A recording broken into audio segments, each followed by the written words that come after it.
O desejo de Deus é que todos entrem e cheguem ao pleno conhecimento da verdade. Esse é o desejo do coração de Deus.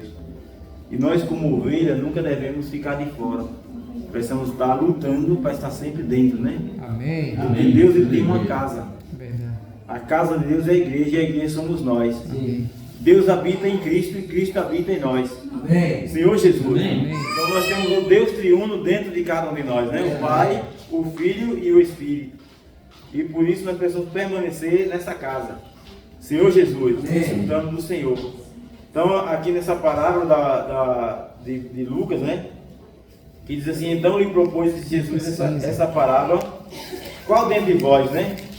Qual dentre vós é homem? Sim. Senhor Jesus, que possuindo sem ovelha e perdendo uma delas, não deixa no deserto, Senhor Jesus, Amém. a 99 e vai em busca da que se perdeu até encontrá-la. Senhor Jesus, até encontrá-la. Senhor Jesus, e achando, a põe sobre os ombros, e cheio de alegria, de júbilo, né? Senhor Jesus, e indo à casa, reúne os amigos e vizinhos, dizendo-lhe, assim haverá maior júbilo no céu por um pecador que se arrepende, Senhor Jesus, do que por 99 justos, né? E não, Senhor Jesus, que não necessita de arrependimento.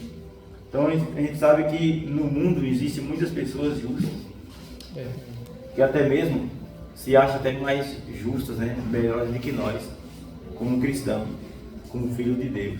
Eles acham que não precisam. E a gente viu a situação ali quando Pedro curou aquele coxo, né? O que as pessoas ali acharam de Pedro, né? Que Pedro não deveria ter feito aquilo. Eles achavam que o coxo deveria ficar como estava, a situação toda tinha que estar da forma que está. O mundo, eles acham assim, que do jeito que está, tá bom, não precisa mudar nada. Mas o Senhor veio para trazer renovo. Amém. Deus ele não quer que as coisas continuem na velharia. Não quer que nenhum de nós permaneça na velharia, na nossa mente, agindo segundo as nossas vontades. Nós devemos agir agora segundo a vontade de Deus. Amém. Nesse mesmo trecho de Lucas, não no 15, mas no 14, nós também desfrutamos na Serradinha, quando o Luciano ali, antes da gente começar a desfrutar da palavra, aí o Luciano disse assim, eu sei que para servir a Deus é muito difícil. E realmente é muito difícil. Servir a Deus não é fácil, porque não é de qualquer maneira. Para servir de qualquer maneira, é fácil. Você vai o dia que quer, faz o que quer. Se alguém dizer alguma coisa, você já aborrece. É simples servir a Deus dessa maneira. Mas servir ao Senhor à risca, né? Para ser salvo, é difícil. Senhor Jesus. Amém. Então aqui no capítulo 14, versículo 25 e 26, diz assim, grandes multidões o acompanhavam. E ele voltando-lhe, disse, né? Se alguém vem a mim e não aborrece a seu pai e a sua mãe, e mulher e filhos, irmãos e irmãs, e ainda a sua própria vida, não pode ser meu discípulo.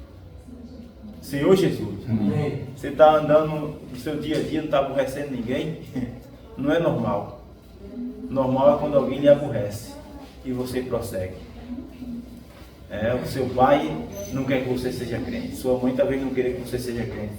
Sua mulher talvez não queira que você seja crente. Seu irmão, seu filho talvez não queira que você seja. Mas você precisa ser. Dessa maneira você vai se tornar um discípulo do Senhor. Mas se você fizer a vontade dos seus amigos, de seu pai, de sua mãe, de todo mundo, então você não pode ser um discípulo do Senhor. Então vai ficar de fora. Senhor Jesus, que o Senhor chamou cada um de nós para ser discípulo. E Ele está nos treinando para isso. Senhor Jesus, Amém. se nós não aceitar e não lutar, nós não vamos ser. Porque o mundo ele vai usar coisas e pessoas para tirar essa chance de nós reinar com o Senhor. Senhor Jesus. Então não vai ser coisas nem pessoas que podem nos desviar do nosso foco. Nosso alvo, nosso objetivo hoje é reinar. E nós não vamos reinar da maneira que nós estamos, agradando as pessoas. Porque quando eu agrado uma pessoa, eu desagrado a Cristo. Então nosso foco aqui é agradar simplesmente ao Senhor. Amém. Se eu agradar o Senhor fielmente, pode ter certeza que eu não vou aborrecer ninguém. Nós vamos continuar desfrutando do Senhor. O mundo, a gente já sabe que ele nos odeia, ele vai ser odiado e vai nos odiar de qualquer maneira. Senhor Jesus. Amém. Mas nós não devemos mais voltar a nossa mente e nossos ouvidos para ouvir o que o mundo diz. Devemos olhar firmemente para o que o Senhor está falando. Então o Senhor, ele mostrou, né, nessa porção que nada, até mesmo a pessoa mais próxima a nós não devemos nos curvar ou obedecer, né? Obedecer ao cabeça que é Cristo. Amém. Então, por causa da obediência a Cristo, muitos vão se aborrecer, até mesmo ameaçar, né? Como fizeram com Pedro. Senhor Jesus, ameaçaram Pedro e João de lançar ele em prisão se eles não calassem a boca e não parassem de falar o nome de Jesus. Então, quando eles viram que não tinha mais jeito, eles tiveram que se curvar. Isso não tem jeito. Nós não podemos fazer isso com essas pessoas, porque realmente o povo vai tudo se voltar contra nós. Porque o que eles estão fazendo é algo que nós não podemos explicar. Não tem explicação. Senhor Jesus. Amém. Mas aqui nessa palavra ele vê assim que essa ovelha, 99 estavam no aprisco guardada e uma não entrou. Então, por não entrar, se perdeu. Senhor Jesus. Mas a dracma já estava dentro de casa, né? A gente viu aqui que a dracma, a mulher tinha essa dracma, que eu acredito que seria algo de muito valor.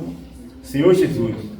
E ela perdeu, né? Diz assim, qual é a mulher que, tendo 10 dracmas, e se perder uma, não acende a candeia, varre a casa, à procura, diligentemente, não é de qualquer maneira também, é com muita velocidade, rapidez, né? Até encontrá-la. E tendo achado, reúne as amigas e vizinhas, dizendo: alegrai-vos comigo, porque achei a dracma que eu tinha perdido. Senhor Jesus. Amém. Aí a gente vê a diferença, a ovelha que não entrou e a dracma que foi perdida dentro. Senhor Jesus.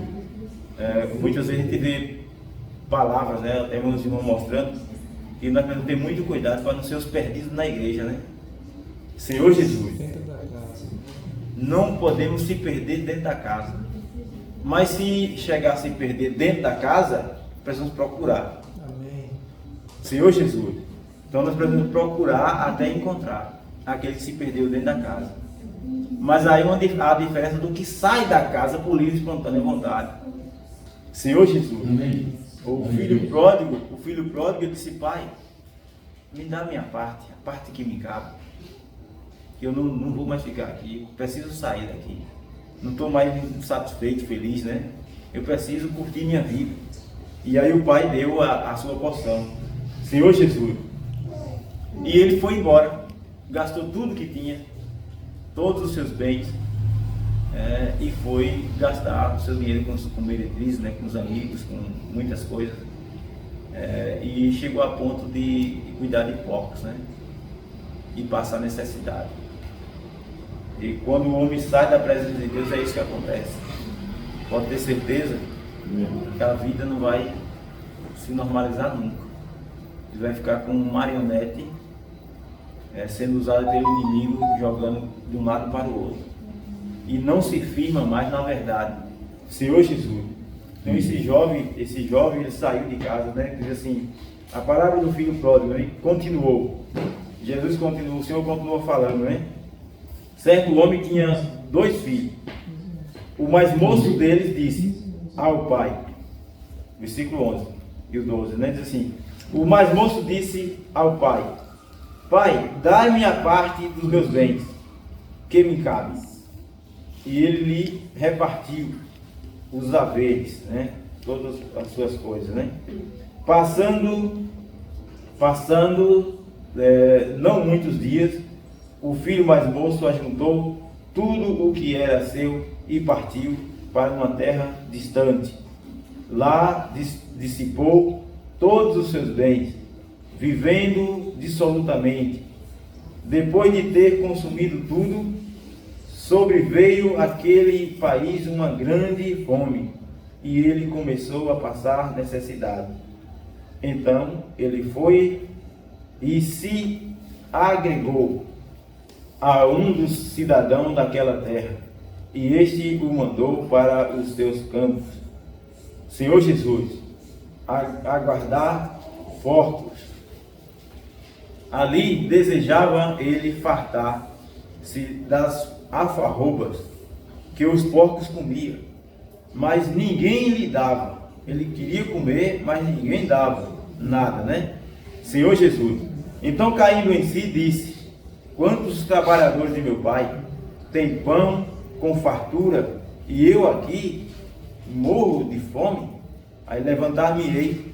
Senhor Jesus, isso é um coração de alguém que se arrepende. Ele se arrependeu.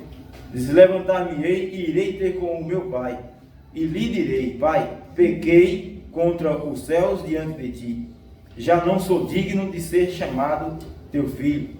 Trata-me como um dos teus trabalhadores. E levantando-se foi para o seu pai. Se vinha ele ainda longe, quando seu pai o avistou, e compadecido dele, correndo, o abraçou e beijou. Não deixou nem o filho falar. O filho já tinha tudo gravado o que ia dizer, mas o pai não deixou nem o filho abrir a boca. Correu, abraçou e beijou. Aqui a gente vê a diferença, né? As ovelhas que se perdeu e o pastor foi buscar. A dracma que se perdeu, a dona da casa também procurou. Mas o filho pródigo que saiu, o pai não foi atrás. Ninguém foi atrás. Senhor Jesus. Amém. É isso aqui para não ganhar muita luz em cima disso. Alguém que sai por alguma situação e alguém que sai porque quis. Alguém que eu causei uma situação em alguém saiu, preciso ir atrás. Porque é ovelha ferida, né? Mas alguém que saiu sem ninguém causar nada, precisa orar diante do Senhor e dizer: Senhor, faz com que ele se arrependa e volte. Amém. E a nós cabe estar esperando. Amém. Senhor Jesus, que isso que nós precisamos estar dentro do nosso coração, orar pelos irmãos que se afastaram por algum motivo, e que o Senhor nos revele se saiu por conta própria ou por algum aborrecimento. E se foi por algum aborrecimento, o Senhor precisa revelar também a nós. Que muitas vezes a gente acha que não feriu ninguém, e a gente sabe que muitas vezes a gente fere de alguma maneira, né?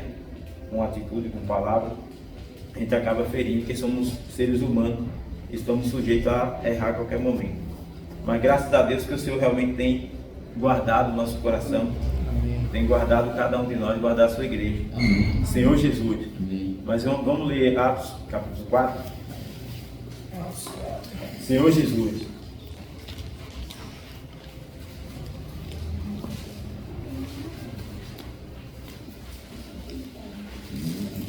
Senhor Jesus. Atos capítulo 4, versículo 7.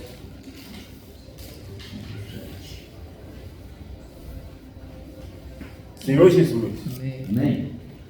Aqui o que eu vim falando da questão dos que ficavam ali tentando acusar o apóstolo, né? E diz assim: e pondo-os perante eles, erguiu, né? Erguiu com que poder? Senhor Jesus, e em nome de quem fizeste isso? Isso aqui foi quando o apóstolo Pedro e João curaram o coxo. Os oficiais daquela época lá, os centurião, né, os religiosos, eles não entendiam o porquê que Pedro tinha feito aquilo. Foi perguntar: em nome de quem? Senhor Jesus. Amém. Em nome de quem fizesse isso?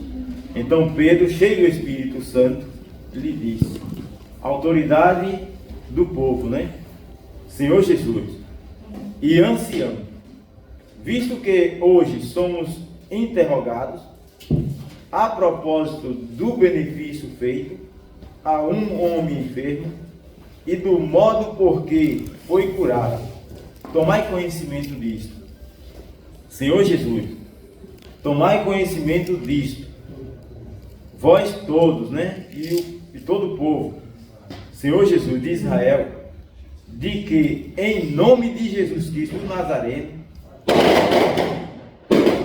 a quem vós crucificaste e a quem Deus ressuscitou dentre os mortos, sim, em seu nome é que este Senhor Jesus está curado perante vós. Então os escribas ali, ele foi procurar uma forma de acusar os apóstolos, né, Pedro e João, por ter feito um bem a uma pessoa, por ter causado um benefício, né? Que talvez se fosse a um deles, eles ficassem satisfeitos, mas como não foi a eles, foi alguém que eles não queriam que fosse curado, né? Senhor Jesus, não procurar agora forma de acusar. Senhor Jesus. Aí diz assim: este Jesus é pedra rejeitada por vós, os construtores, né? A qual se tornou pedra angular. Então, o Senhor é a pedra que foi rejeitada por ele. Mas essa pedra é uma pedra de edificação, não de uma religião, de conceitos ou de tradição. Porque aqui os religiosos na época, eles edificavam a sua religião, a sua forma, né, de conduzir a situação. Mas o Senhor é a pedra de edificação da igreja. Amém. É a pedra angular. Aí eles foram mostrando aqui, Senhor Jesus, a situação, né? E não há salvação em nenhum outro nome, nenhum outro. Porque debaixo não existe nenhum outro nome dado entre os homens, pelo qual importa que sejamos salvos. Então só o nome de Jesus precisamos realmente focar, né, todo o nosso coração, nosso ouvido, né, para que o Senhor possa nos dar entendimento de que não há outra salvação se não for por meio de Jesus. Verdade. Não é um homem falando bonito, não é olhar na televisão e vendo aquele cenário que está sendo mostrado que vai trazer salvação ao homem ou glória para o homem, né? Se toda a glória, todo o poder é dado ao Senhor. Senhor Jesus. Ele transmite a homens, né, homens fiéis. Que o Senhor nos dê realmente essa incumbência de ser fiel ao Senhor. Senhor Jesus. Então não há outro nome. Ao verem a intrepidez de Pedro, aí eles foram observando o raciocínio, né, a palestra de Pedro. Dizem: ao verem a intrepidez de Pedro e João, e sabendo que eram homens iletrados e cultos, admiraram-se e reconheceram que havia eles estado com Jesus. Senhor Jesus. Só uma pessoa que anda com Jesus pode ter esse encargo que Pedro e João tiveram. Senhor Jesus. E vendo eles, né, o homem que foi curado, nada tinha que dizer em contrário, Senhor Jesus. Dizer em contrário, Senhor Jesus. Amém. E mandando-o sair do sinédrio, consultaram entre si, dizendo: que faremos? Aí eles fizeram a reunião lá para saber o que eles iam fazer, né? Que faremos com este homem? Pois na verdade é manifestado a todos os habitantes de Jerusalém que um sinal notório foi feito por eles, e não podemos negar. Eles viram realmente que o apóstolo Pedro e João não estavam fazendo nada deles mesmos. É tanto que eles disseram assim: não foi eu que fiz a cura, né? Quem fez foi Jesus. Esse homem que vocês crucificaram, ele quem fez. Então eles não podiam acusar alguém que não fez nada. Senhor Jesus. Mas se eles dissessem que foi eles que tinham curado, tinha sido eles que tinham feito, eles iam para a prisão. Mas eles não fizeram nada. Toda a honra e toda a glória é de Jesus. Aí eles viram que, como eles não tinham nenhum conhecimento, nenhuma capacidade, eram iletrados, não tinham estudo, não tinha nada, como é que podia fazer a obra e falar daquela maneira, né? Com intérprete. Só o Espírito de poder podia fazer isso. Por isso que o apóstolo Paulo diz que o Senhor não nos tem dado espírito de covardia. O espírito de covardia é quem dá ao inimigo. Ele diz que ele tem dado espírito de amor, de poder e de moderação. Então, todo espírito que vem do Senhor precisa ser aceitado por aqueles que realmente honram, né, o seu nome. Senhor Jesus. Amém. Aí diz assim, no versículo 17, diz: mas para que não haja maior divulgação entre o povo, vamos ameaçar eles, né? Ameacemos-los para não mais falarem neste nome a quem quer que seja. Então eles foram ameaçar o Pedro e João para que eles não mais falassem nesse nome. Então, naquela época o negócio era mais difícil. Hoje a gente acha difícil, mas realmente é só argumento humano, né? Difícil era naquele tempo. E você aí via os discípulos, os apóstolos de Jesus indo para a cadeia, alguns mesmo sendo ameaçados de morte, passando por tanto sofrimento, mas eles ali honraram o Senhor, perseveraram e continuaram a sua jornada, mesmo passando por um perigo de morte, né? Sendo ameaçado, ser apedrejado como Estevão foi, morto apedrejado, né? Só por invocar o nome do Senhor, Senhor Jesus. Só porque ele invocava o nome do Senhor, era um dos que invocavam. Agora imagine, né? Senhor Jesus. Amém. Mas o Senhor, ele realmente tem dado esse espírito de poder aos discípulos. Ele tem dado esse espírito a cada um de nós. E esse espírito não é para ficar dormindo em nós, né? Amortecido, não é para ficar ativo. Que o Senhor nos conceda graça. Aí diz assim, chamando-os, ordenaram que absolutamente não falasse nem ensinasse em nome de Jesus. Mas Pedro e João lhes responderam: julgai se é justo, Senhor Jesus. Julgai se é justo diante de Deus, ouvir-vos, Senhor Jesus, antes a vós do que a Deus. Vocês façam um julgamento, se é justo nós ouvir a vocês ou a Deus. Vocês precisam fazer esse julgamento. É certo eu obedecer a vocês e desobedecer a Deus? Isso é muita ousadia, muita intrepidez de Pedro mandar fazer esse julgamento. É julgar em vós mesmos. É justo, né, a gente obedecer a vocês e desobedecer a Deus? Obedecer a vós ou do que a Deus? Pois nós não podemos deixar de falar das coisas que vimos e ouvimos. Depois, ameaçando-os mais ainda, os soltaram, não tendo achado como os castigar, por causa do povo, porque todos glorificavam a Deus pelo que aconteceu. Ora, e tinha mais de 40 anos aquele em quem se operara essa cura milagrosa.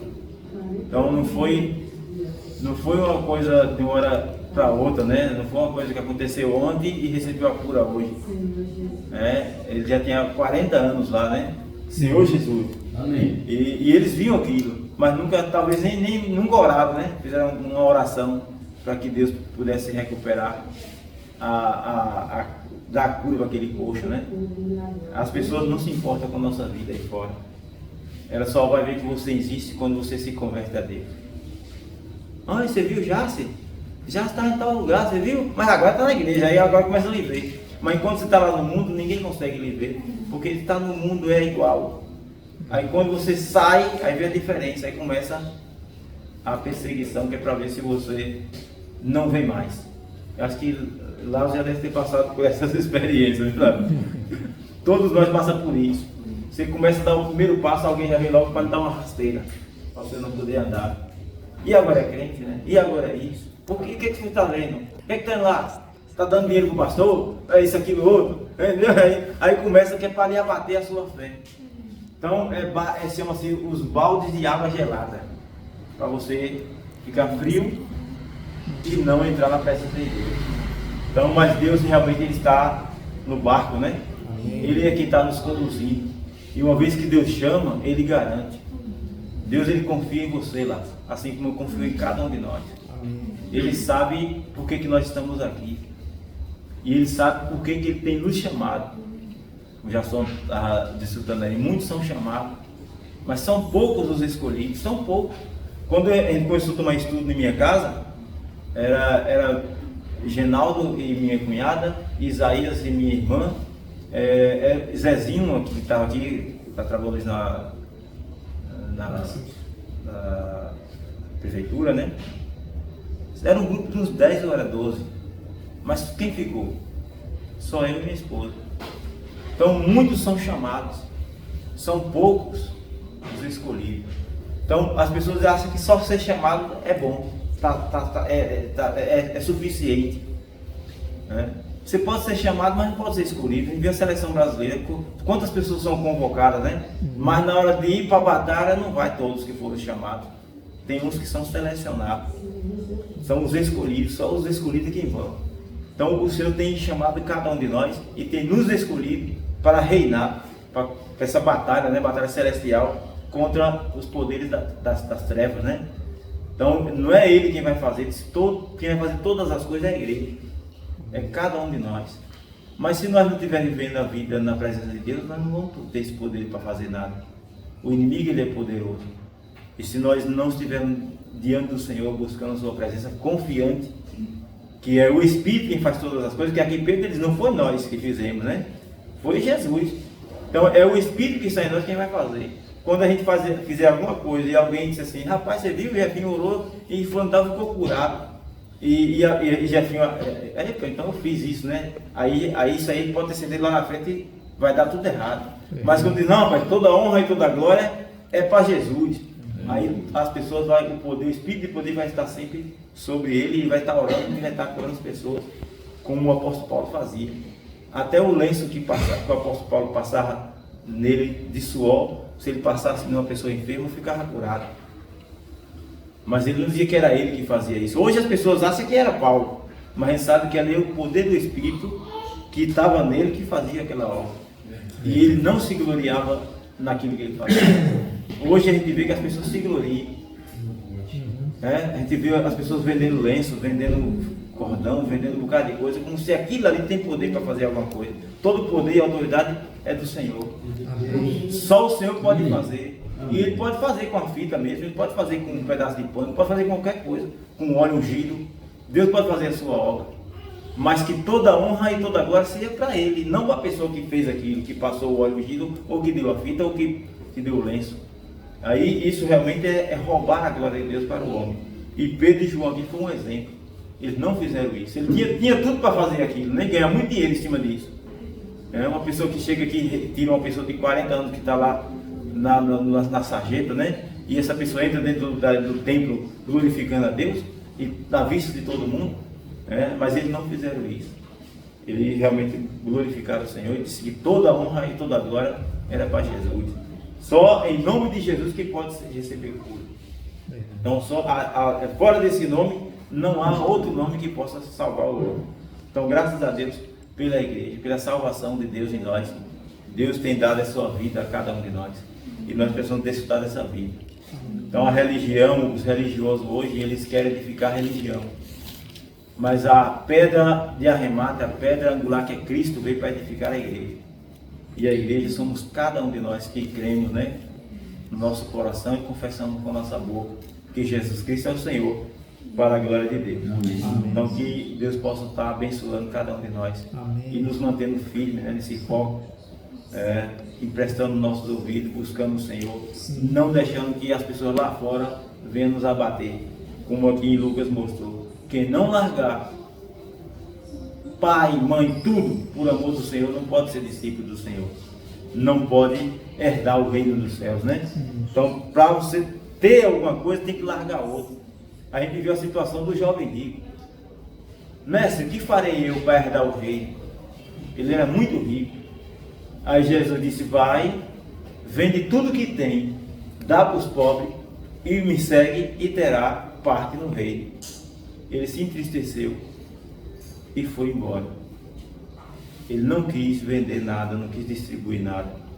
E simplesmente se entristeceu e foi embora. Então ele perdeu o reino por causa de coisas. Senhor Jesus. Então o outro disse assim, mestre, seguir-te-ei aonde quer que for. Aí Jesus disse, as raposas têm seus covis, os pássaros dos céus têm ninhos, mas o filho do homem não tem onde reclinar a cabeça. Ele também se entristeceu e disse, então permita que primeiro eu intercepte meu pai, depois eu te sigo. Aí Jesus disse, olha, deixe que os mortos sepultem os seus próprios mortos, quanto a ti, segue-me. Senhor Jesus. Então a gente vê que muitas pessoas procuram uma coisinha, uma dificuldade para não seguir Jesus, mas Deus está sempre mostrando o amor dele. Amém. Quem segue o Senhor não precisa olhar mais para trás. Uma vez que pegou no arado, não olhe para trás. Precisa prosseguir. Mesmo com nossa pouca força. Olhar para Jesus. Filadélfia é a igreja que tem pouca força, mas nós temos o nome e a palavra.